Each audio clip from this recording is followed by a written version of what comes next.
મિત્રો ત્યારબાદ સ્વાધ્યાય 3.3 એનો પ્રશ્ન 2 એની રકમ છે 2x + 3y = 11 અને 2x - 4y = -24 નો ઉકેલ શોધો અને એવો m શોધો જેથી y = mx + 3 થાય। તો મિત્રો y ની કિંમત m ની કિંમત શોધવાની વાત પછી કરી, પહેલા બંનેનો ઉકેલ શોધીએ। તો 2x + 3y = 11 આ સમીકરણ 1, 2x - 4y = -24 આ સમીકરણ 2। મિત્રો તમે જોઈ શકો છો આ સમીકરણના બધા પદોને આપણે 2 વડે ભાગી શકીએ છીએ। તો 2 વડે ભાગી દઈએ તો x - 2y = -12।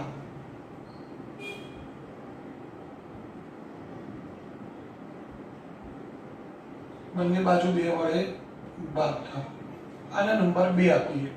તો મિત્રો હવે 2 માંથી કયું સમીકરણ સહેલું છે? x નો સહગુણક અહીંયા 1 છે, y નો સહગુણક 2 છે, અહીંયા 2 અને 3 છે, તો સમીકરણ 2 સહેલું છે। તો સમીકરણ 2 છે x - 2y = -12। એમાં x નો સહગુણક નાનો છે તો આપણે x ને સૂત્રનો કરતા બનાવીએ, -2y સામે જશે એ પ્લસ થશે। તો હવે આ જે x ની કિંમત છે x = -12 + 2y ને સમીકરણ 1 માં મૂકતા, તો સમીકરણ 1 માં મૂકીએ, સમીકરણ 1 છે 2x + 3y = 11। x ની કિંમત છે -12y + 2y + 3y = 11। મિત્રો કૌંસ ખોલી દઈએ તો 12 દુ 24 પ્લસ 4y પ્લસ 3y બરાબર 11। 4y plus 3y 7y minus 24 સામે લઈ જઈએ પ્લસ થાય 11 પ્લસ 24 35, તો 7y બરાબર 35, તો y બરાબર 35 ભાગ્યા 7 એટલે 5, તો y બરાબર 5 ને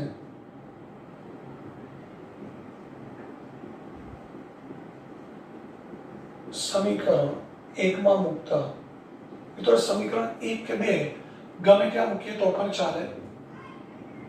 2x + 3y = 11, 2x + 3 કૌંસમાં 5, 5 તારી 15, 15 સામે લઈ જઈએ એટલે માઇનસ થશે, 11 - 15 -4, તો x બરાબર -4/2, x બરાબર -2। માટે સમીકરણ યુગ્મનો ઉકેલ -2, 5 છે। અને મિત્રો આપણે m ની કિંમત શોધવી છે, તો એના માટે આપણને આપેલું શું છે? y બરાબર mx + 3। આમાં x અને y ની કિંમત મૂકવાની છે મિત્રો, બીજો કંઈ કરવાનું નથી। x ની જગ્યાએ -2 મૂકીએ, y ની જગ્યાએ 5 મૂકીએ, તો 5 બરાબર m × -2 + 3। 3 ને આ બાજુ લાવીએ તો માઇનસ થશે, આ બાજુ થશે m × -2 એટલે -2m, 5 - 3 2, 2/-2 બરાબર m। તો મિત્રો m બરાબર જવાબ મળશે -1।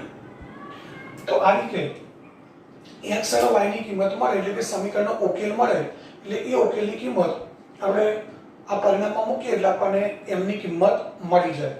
તો અહીંયા m બરાબર -1 મળે છે। હવે ત્યારબાદ પ્રશ્ન 3 છે।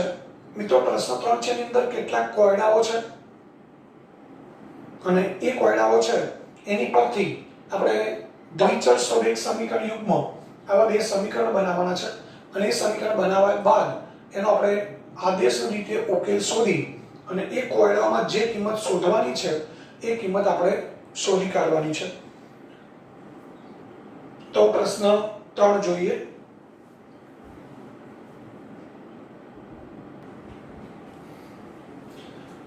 મિત્રો પ્રશ્ન 3 છે, નીચેની સમસ્યા પરથી, સમસ્યા એટલે કોયડો, પરથી દ્વિચલ સ્વરૂપે સમીકરણ યુગ્મ બનાવો, મેળવો અને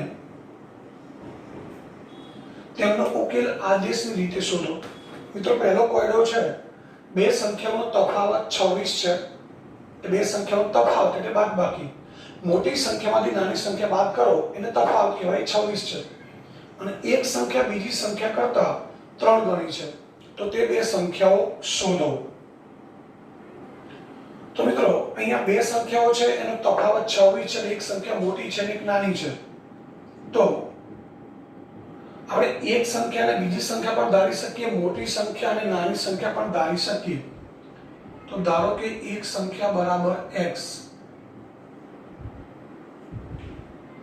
બીજી સંખ્યા બરાબર y.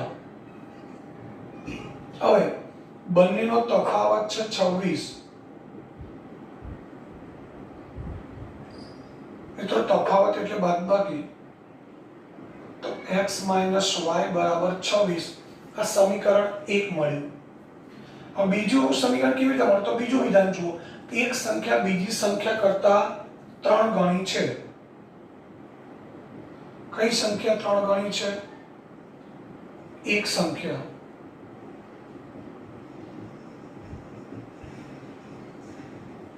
તો આપણે મિત્રો બંનેને સરખા કરવા 3 વડે કોને ગુણવા પડે?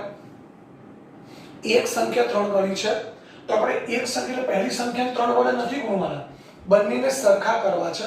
તો જે બીજી સંખ્યા છે, એક સંખ્યા 3 ગણી છે એટલે મોટી છે. કોના કરતા 3 ગણી છે? બીજી સંખ્યા કરતા. મતલબ બીજી સંખ્યા નાની છે.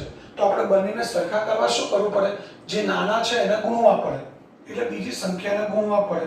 તો આપણે એવું લખી શકીએ, એક સંખ્યા બરાબર 3 ગુણ્યા બીજી સંખ્યા. તો એક સંખ્યા છે x, બીજી સંખ્યા y. તો x - 3y બરાબર 0. આ સમીકરણ નંબર 2. તો આ જે સમસ્યા છે કે કુટ પ્રશ્ન છે કે કોયડો છે, એની પરથી આપણને બે સમીકરણ મળ્યા. આ બંને સમીકરણો આપણે લોપની રીતે ઉકેલ શોધવો છે. તો બેમાંથી કયું સમીકરણ સહેલું છે? સમીકરણ 2, જેમ આપણે x ને સૂત્રનો કરતા બનાવી શકીએ.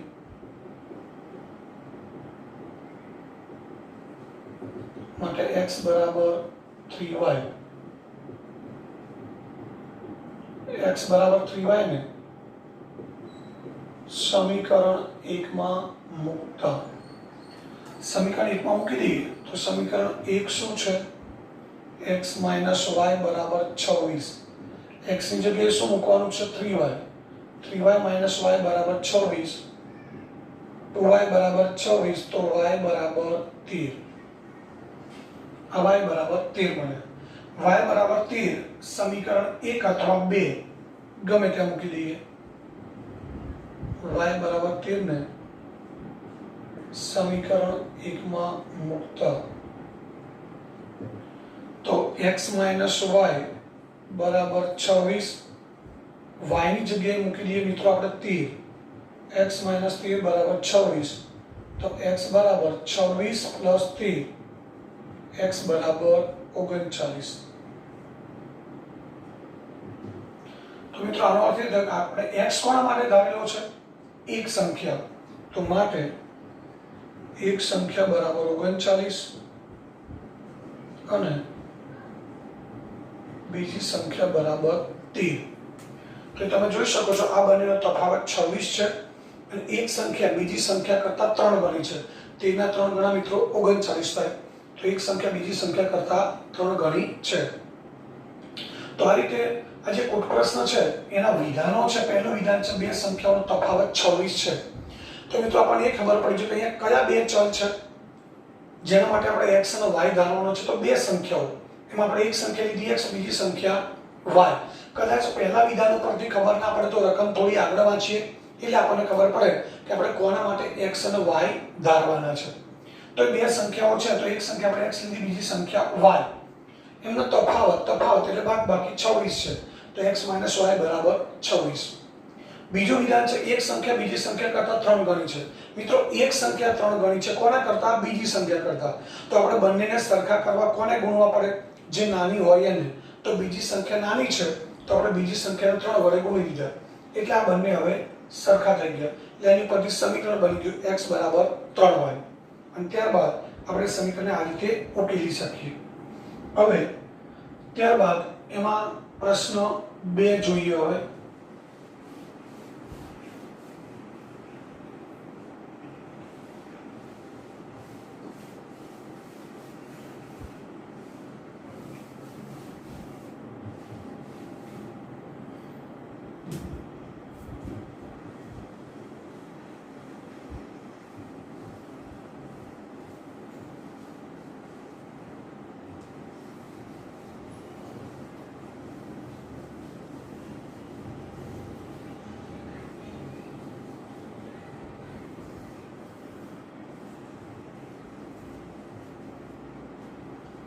હવે પ્રશ્ન ત્રીજાનો બીજો છે. બે પૂરક કોણો પૈકી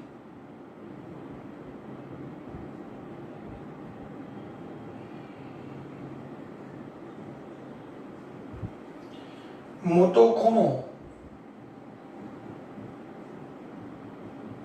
નાના ખૂણા કરતા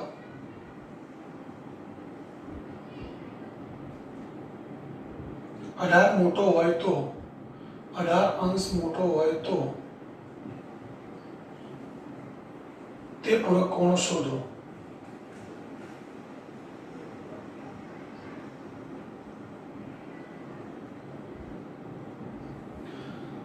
મિત્રો અહીંયા બે પૂરક કોણ છે. પૂરક કોણ એટલે બે ખૂણા છે. અને પૂરક કોણ કોને કહેવાય? તો જે બે ખૂણાના માપનો સરવાળો 180 થાય એ બંને એકબીજાના પૂરક કોણ કહેવાય. ધારો કે એક ખૂણો છે A, A નું માપ છે 100, B નું માપ છે 80, તો A અને B નો સરવાળો 180 થયો. તો A અને B એકબીજાના પૂરક કોણ છે. એટલે કે A નો પૂરક કોણ B છે, B નો પૂરક કોણ A છે. ધારો કે ખૂણો P નું માપ છે 60, Q નું માપ છે 120, તો એ બંનેનો સરવાળો પણ 180 થાય છે. તો P અને Q એકબીજાના પૂરક કોણ કહેવાય. એટલે P નો પૂરક કોણ Q, Q નો પૂરક કોણ P. તો અહીંયા બે પૂરક કોણ છે. એક મોટો ખૂણો છે, એક નાનો ખૂણો છે. તો ધારો કે પૂરક કોણો પૈકી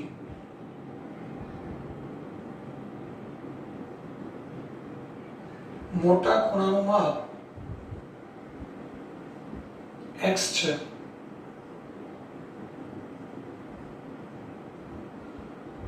તથા નાના ખૂણાનું માપ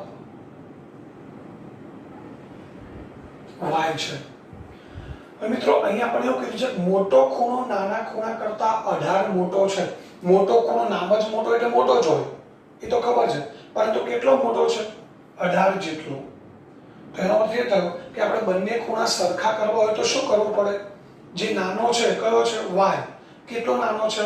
18. એમાં 18 ઉમેરીએ તો બંને સરખા થઈ જાય. અથવા તો મોટો ખૂણો છે કયો? x. એમાંથી 18 બાદ કરીએ તો એ કેટલો થઈ જાય? નાના ખૂણા જેટલો. એટલે બંને ખૂણા સરખા કરવા માટે શું કરવું પડે?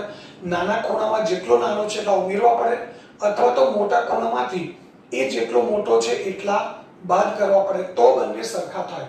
અને મિત્રો સમીકરણ બનાવવા માટે આપણે બંને ખૂણા સરખા કરવા જ પડે. તો આપણે લખી શકીએ મોટા ખૂણાનું માપ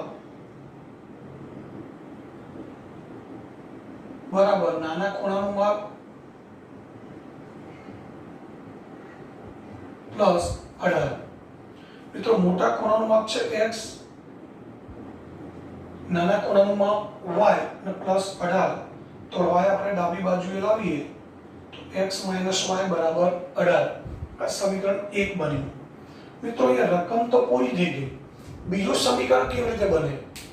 તો અહીં આપણે સ્પષ્ટ લખ્યું છે કે x અને y બે પૂરક કોણ છે. તો આપણે લખી શકીએ બે પૂરક કોણોનો સરવાળો 180 થાય. મિત્રો આ આપણને ખબર પડવી જોઈએ. બીજું સમીકરણ કેવી રીતે બને એના માટે આપણને ખબર પડવી જોઈએ કે x અને y એ બંને પૂરક કોણ છે, જેથી એમના માપનો સરવાળો 180 થાય. તો x + y = 180. હવે મિત્રો આનો આપણે ઉકેલ શોધવો છે. તો બંને સમીકરણો છે એ સહેલા જ છે. x - y = 18. એમાં આપણે x ને સૂત્રનો કરતા બનાવી શકીએ, અહીંયા પણ બનાવી શકીએ, પરંતુ અહીંયા અચળ પદ મોટું છે 180, એટલે એના કરતા આપણે ઉપરનું સમીકરણ લઈએ. તો સમીકરણ 1 x - y બરાબર 18. એમાં x ને સૂત્રનો કરતા બનાવીએ તો x બરાબર શું થાય? 18 પ્લસ y. x બરાબર 18 પ્લસ y ને સમીકરણ 2 માં મૂકતા સમીકરણ 2 છે મિત્રો x પ્લસ y બરાબર 180. એમાં x ની જગ્યાએ શું મૂકવાનું છે આપણે? 18 પ્લસ y. x ની જગ્યાએ 18 પ્લસ y પ્લસ y બરાબર 180. y plus y 2y. 18 સામે લઈ જઈએ એટલે માઇનસ થશે, તો 2y બરાબર 180 માંથી 18 બાદ કરીએ 162, તો y બરાબર 162 ભાગ્યા 2, y બરાબર 81. y બરાબર 81 થયા. હવે આપણે x શોધવો છે, તો મિત્રો y ની કિંમત અહીંયા મૂકી દઈએ તો પણ આપણને x મળી જાય. તો y બરાબર અહીંયા મૂકીએ તો ચાલે, સમીકરણ 1 કે 2 એમાંથી ગમે તેમાં મૂકીએ તો પણ ચાલે. સમીકરણ 1 માં મૂકતા તો x - y બરાબર 18. y ની કિંમત છે 81, તો x બરાબર 18 પ્લસ 81 એટલે x બરાબર 99. માટે મિત્રો મોટો જે ખૂણો છે એનું માપ 99 મળ્યું, નાના ખૂણાનું માપ 81. મોટા ખૂણાનું માપ 99 અને નાના ખૂણાનું માપ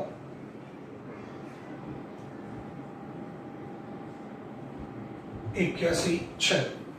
તો આ રીતે અહીંયા આ પ્રશ્ન 2 છે એમાં બે પૂરક ખૂણો આપણને મળી ગયા. બંનેનો આપણે સરવાળો કરીએ 81 પ્લસ 99 તો એનો સરવાળો 180 થઈ જાય.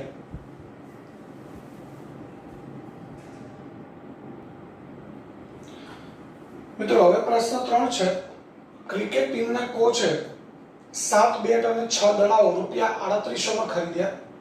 7 બેટ અને 6 દડાઓ 3800 માં ખરીદ્યા. પછીથી તેણે તે જ કિંમતવાળા 3 બેટ અને 5 દડાઓ 1750 માં ખરીદ્યા. તો તેણે એક બેટ અને એક દડાની કિંમત શોધો.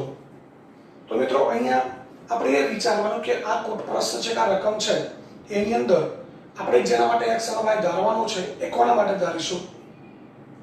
તો પૂછે તો ઘણા એવું બોલતા હોય કે બેટ માટે x અને દડા માટે y. મિત્રો બેટ અને દડા માટે નથી ધારવાનું, બેટ અને x ની કિંમત માટે ધારવાનું છે.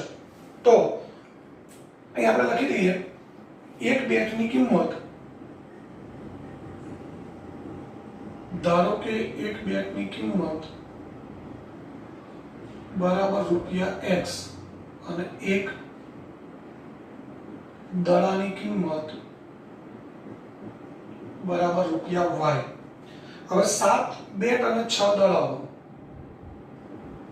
7 બેટ અને 6 દડા ની કુલ કિંમત રૂપિયા 3800 છે. મિત્રો આપણને એટલી તો ખબર પડે કે એક બેટની કિંમત 100 રૂપિયા છે. એક બેટની કિંમત 100 રૂપિયા, તો 7 બેટની કિંમત કેટલા રૂપિયા થાય? 700. કેવી રીતે મળ્યા? બેટની કિંમત અને બેટની સંખ્યાનો ગુણાકાર કર્યો. 7 ગુણ્યા 100 એટલે 700 થઈ ગયા. તો એક બેટની કિંમત x રૂપિયા છે, તો 7 બેટની કિંમત કેટલા રૂપિયા થાય? 7x. તો એ 7 બેટની કિંમત 7x. એક દડાની કિંમત 10 રૂપિયા છે, તો 10 દડાની કિંમત કેટલા રૂપિયા થાય? 10 ગુણ્યા 10 100. એટલે દડાની કિંમત અને દડાની સંખ્યાનો ગુણાકાર કરવાનો. તો મિત્રો દડા કેટલા છે? 6. એક દડાની કિંમત આપણે કેટલી લીધી છે? y. તો 6 દડાની કિંમત કેટલી થાય? 6y. 7 દડા અને 6 દડાની કુલ કિંમત થાય છે 3800. એટલે આ સમીકરણ 1 બની ગયું. હવે એ જ રીતે આ જ પ્રકારના 3 બેટ અને 5 દડાઓ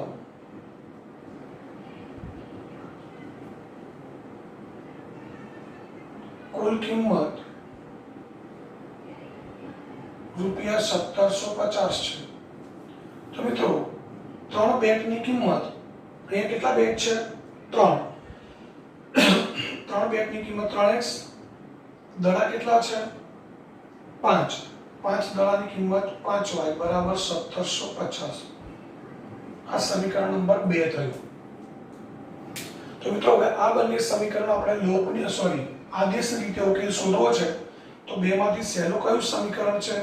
સમીકરણ 2 3x + 5y બરાબર 1750. આમાંથી સૂત્રનો કરતા કોને બનાવીશું? x ને. તો 3x બરાબર શું થાય? 1750 - 5y. x બરાબર 1750 - 5y છેદમાં 3. હવે આ x ની કિંમત સમીકરણ 1 માં મૂકીએ તો x બરાબર 1750 - 5y છેદમાં 3 ને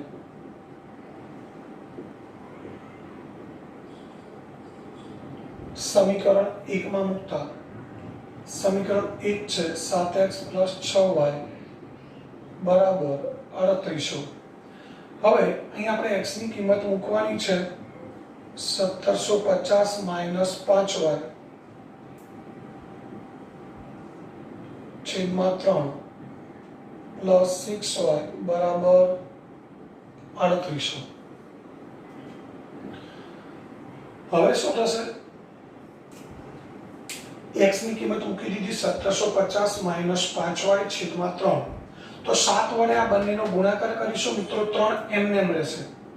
તો 7 વડે ગુણાકાર કરીએ તો 7 × 0 એટલે 0. 7 × 5 = 35 વધી 3 70 49 ને 3 52 વધી 5 7 × 7 ને 5 12 માઈનસ 7 × 5 35y છેદમાં 3 + 6y બરાબર 3800.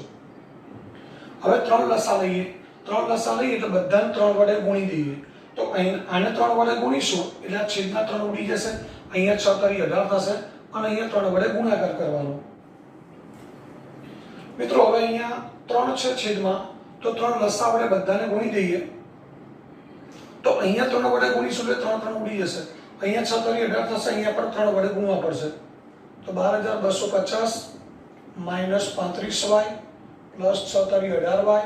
અહીંયા 3 વડે ગુણીએ તો 0 0 8 તારીખ 24 14 વધી 2 3 તારીખ 9 ને 2 11 -35y + 18y -17y 11400 - 12250. તો માટે -17y બરાબર 12250 માંથી 11400 બાદ કરીએ. આમાંથી આ બાદ કરવાના. 0 માંથી 0 એટલે 0, 5 માંથી 0 5, 2 માંથી 4 ના જાય એટલે 10 ઉપર મૂકીએ. 10 ને 2 12, 12 માંથી 4 જાય તો 8. અહીંયા 1 આવે. 1 માંથી 1 જાય તો 0, 1 માંથી 1 જાય તો 0. આ પણ માઈનસ આવશે. તો y બરાબર -850 છેદમાં -17. y બરાબર 17 5 85 એટલે માઈનસ માઈનસ પ્લસ 50 જવાબ મળે. હવે y બરાબર 50 ને સમીકરણ 2 માં મૂકતા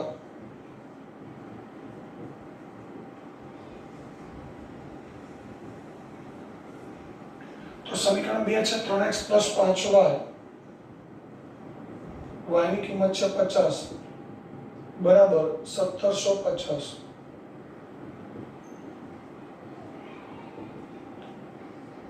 -5 × 50 250.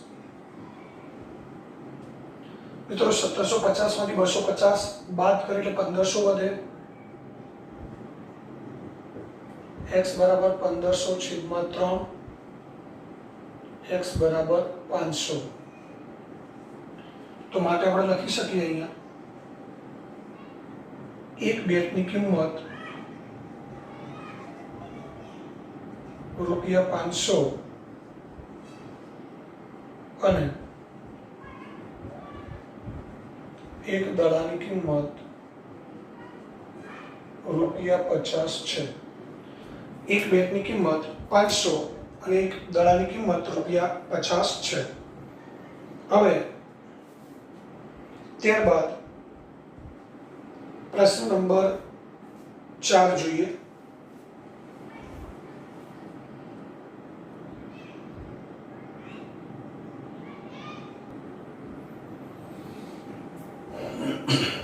મિત્રો હવે પ્રશ્ન 4 છે.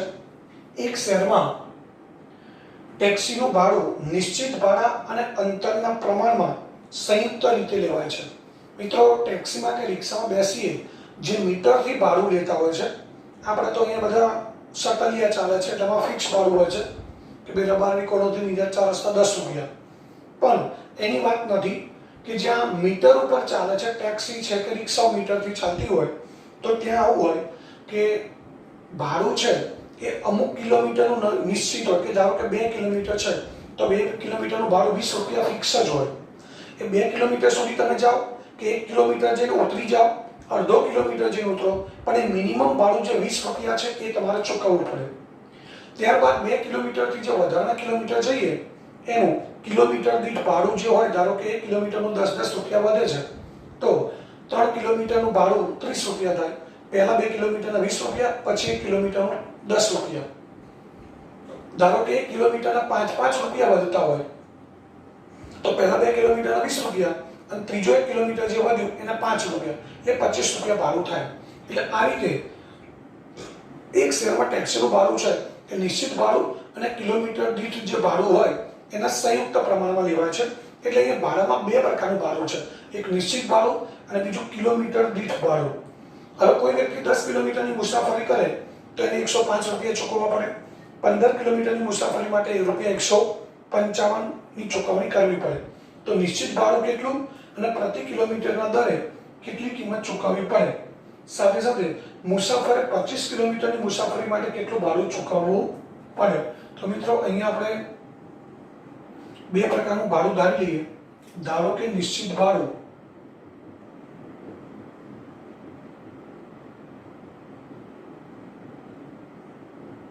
બરાબર ₹X અને કિલોમીટર દીઠ લેવાતું ભાડું બરાબર ₹Y. હવે 10 કિલોમીટરના અંતર માટે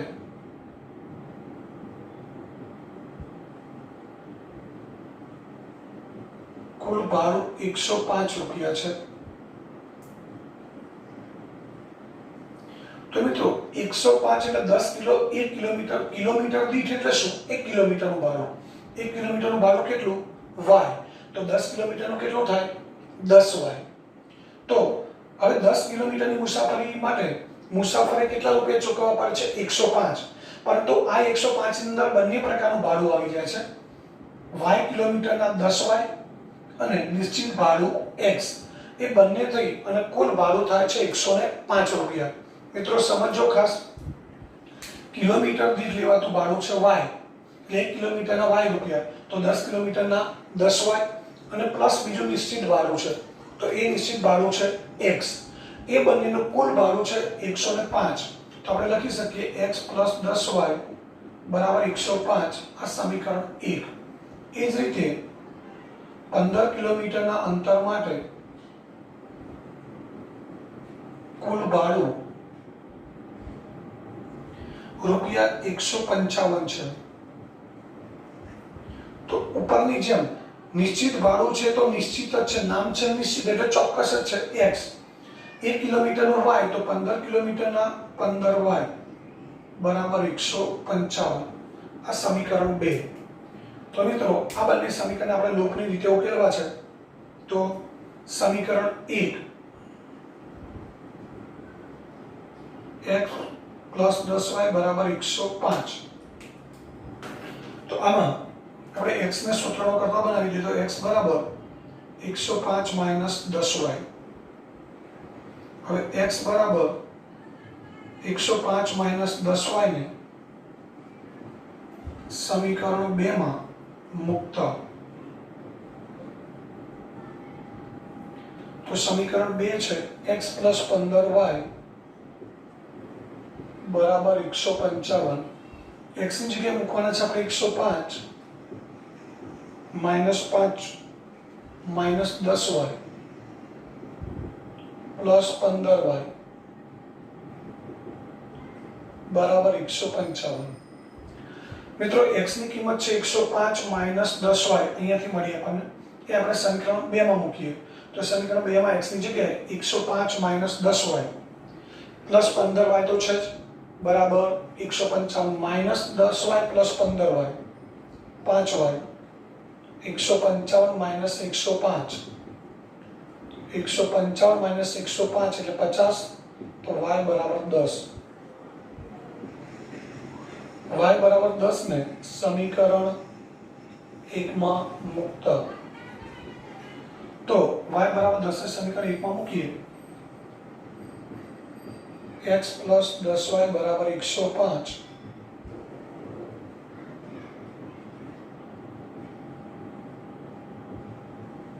x બરાબર 105 - 100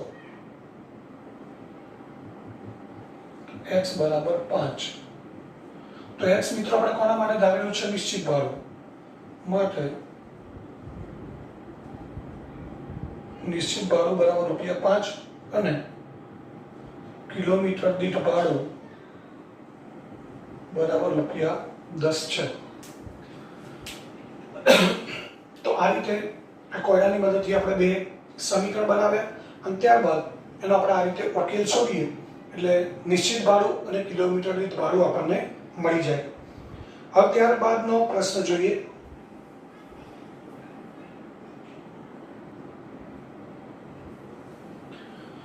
મિત્રો ત્યારબાદ ત્રીજા પ્રશ્નનો પાંચમો પ્રશ્ન છે. રકમ તમારી સામે છે.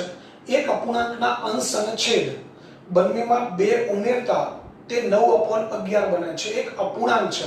અપૂર્ણાંક સંખ્યા મિત્રો અપૂર્ણાંક સંખ્યા એટલે અંશ છેદવાળી. અહીં દશાંશ અપૂર્ણાંક આપણે નથી લેવાનો. 2/3 છે, 5/7 ને 9/4 છે, એવી કોઈ પણ સંખ્યા છે. એમાં ઉપરની સંખ્યાને આપણે અંશ કહે છે, નીચેની સંખ્યાને છેદ. એ બંનેમાં 2 ઉમેરીએ અંશ અને છેદમાં તો એનું જે જવાબ આવે છે સાદુરૂપ અથવા અતિ સંક્ષિપ્ત રૂપ એ 9/11 મળે છે. જો અપૂર્ણાંકના અંશ અને છેદમાં 3 ઉમેરવામાં આવે તો તે સંખ્યા 5/6 બને. તો તે અપૂર્ણાંક શોધો. તો મિત્રો અહીંયા અપૂર્ણાંક સંખ્યા લેવાની છે. અપૂર્ણાંકમાં અંશ અને છેદ આવે તો અહીંયા આપણે x અને y કોને માટે ધારીશું? અંશ અને છેદ માટે. તો ધારો કે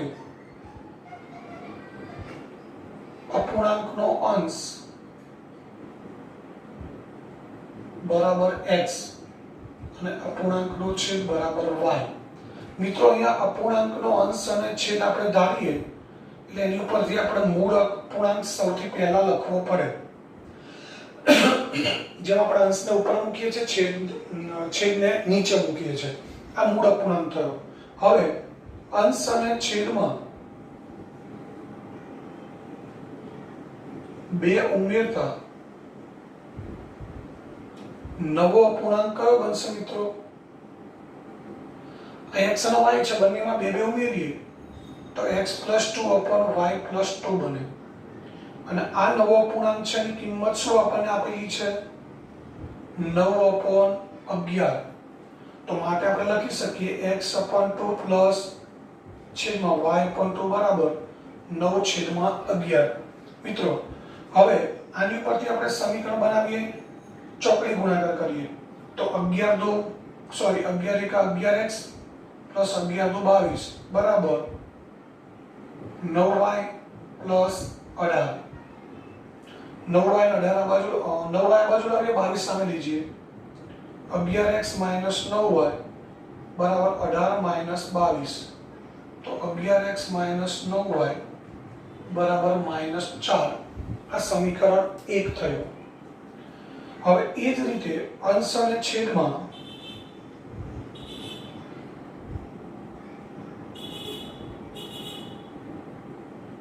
ઉમેરતા નવો અપૂર્ણાંક x + 3/y + 3 બને. અને અહીંયા નવો અપૂર્ણાંક આપણને શું આપેલો છે? 5/6. નવો અપૂર્ણાંક છે મિત્રો 5/6, તો આના બરાબર આપણે લખી દઈએ 5/6 x + 3/y + 3 બરાબર 5/6. ચોકડી ગુણાકાર કરીએ 6x + 18 6x + 6 = 18 બરાબર 5y + 15. 5y આ બાજુ લાવીએ 18 સામે લીજીએ તો 6x - 5y બરાબર 15 - 18. તો માટે સમીકરણ બન્યું 6x - 5y બરાબર -3. તો મિત્રો આ બંને સમીકરણ હવે તમારે જાતે ઉકેલવાના છે. એ બંનેનો ઉકેલ શોધીએ એટલે આપણને x અને y મળશે. x ની કિંમત ઉપર મૂકો, y ની કિંમત નીચે મૂકીએ એટલે આપણને મૂળ અપૂર્ણાંક મળી જાય. હવે ત્યારબાદ પ્રશ્ન 6. 5 વર્ષ પછી જેકબની ઉંમર વર્ષમાં ઉંમર લેવાની છે. તેના પુત્રની ઉંમર કરતાં 3 ગણી થશે. મિત્રો ક્યારની વાત છે? 5 વર્ષ પછીની. અને 5 વર્ષ પહેલા, આટલી 5 વર્ષ પહેલાની વાત છે. જેકબની ઉંમર પુત્રની ઉંમર કરતાં 7 ગણી હતી. 5 વર્ષ પહેલા 7 ગણી હતી, 5 વર્ષ પછી 3 ગણી હશે. તો બંનેની વર્તમાન ઉંમર શોધો. મિત્રો હંમેશા ઉંમરવાળો દાખલો આવે તે આપણે હંમેશા વર્તમાન ઉંમર અથવા તો હાલની ઉંમર જ ધારતા હોઈએ છીએ. તો અહીંયા બે વ્યક્તિ છે, જેકબ અને એનો પુત્ર. તો આપણે જેકબની હાલની ઉંમર લઈએ x અને પુત્રની હાલની ઉંમર લઈએ y. તો ધારો કે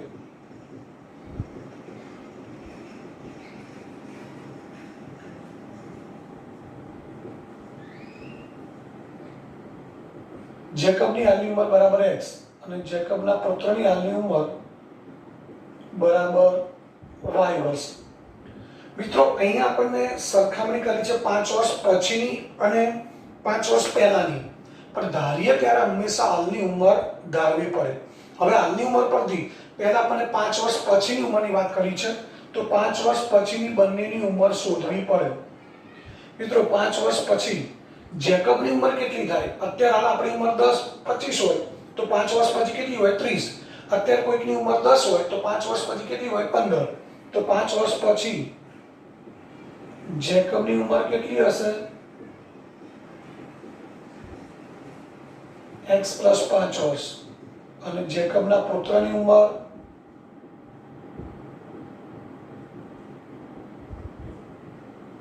y + 5 વર્ષ.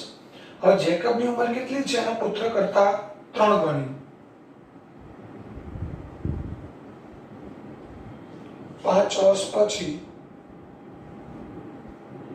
જેકબની ઉંમર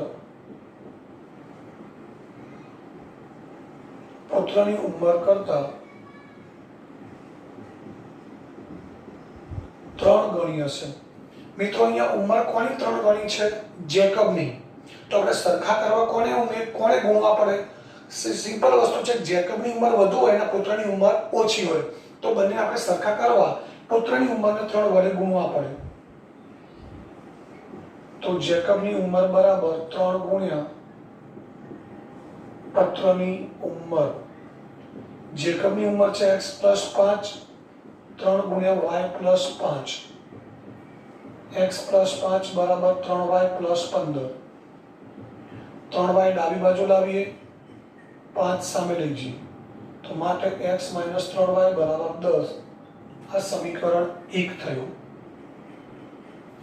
હવે મિત્રો હવે ક્યાંની વાત કરી છે? 5 વર્ષ પહેલા. તો જેકબની હાલની ઉંમર છે એની પરથી 5 વર્ષ પહેલાની ઉંમર શોધવી હોય તો શું કરવું પડે? હાલની ઉંમરમાંથી 5 બાદ કરવા પડે. તો 5 વર્ષ પહેલા જેકબની ઉંમર બરાબર x - 5 વર્ષ. તો 5 વર્ષ પહેલા જેકબના પુત્રની ઉંમર કેટલી થાય? y - 5 વર્ષ. તો મિત્રો 5 વર્ષ પહેલા કેટલા ગણી હતી? 7 ગણી. તો જેકબની ઉંમર બરાબર 7 ગુણ્યા પુત્રની ઉંમર. જેકબની ઉંમર પુત્રની ઉંમર કરતા 7 ગણી હતી. તો જેકબની ઉંમર મિત્રો કેટલી છે? x - 5 7 કૌંસમાં પુત્રની ઉંમર કેટલી છે? y - 5. અહીંયા જે સરખામણી કરવાની છે એ 5 વર્ષ પહેલાની ઉંમરની કરવાની છે. તો હવે અહીંયા x માઇનસ 5 બરાબર 7y માઇનસ 35. 7y ડાબી બાજુ લાવીએ, માઇનસ 35 અને 5 સામે લઈ જઈએ એટલે પ્લસ થઈ જશે. x માઇનસ 7y બરાબર માઇનસ 30. આ સમીકરણ 2. તો મિત્રો x માઇનસ 3y બરાબર 10 અને x માઇનસ 7y બરાબર માઇનસ 30. આ બંનેને તમે આદેશની રીતે તમારે આ પણ જાતે કામ કરવાનું છે. આ આદેશની રીતે તમે ઉકેલ શોધો એટલે x અને y મળે. x મળશે એ જેકબની ઉંમર થશે, y મળશે એ એના પુત્રની ઉંમર થશે. તો મિત્રો આ રીતે અહીંયા સ્વાધ્યાય 3.3 પૂરો થયો. તો આ દરેક દાખલા છે એ ઘરેથી 2 નોટમાં રફ ચોપડામાં એટલે ઘરકામના ચોપડામાં અને ફેર ચોપડામાં દરેક દાખલા 2 વખત ગણવાના છે.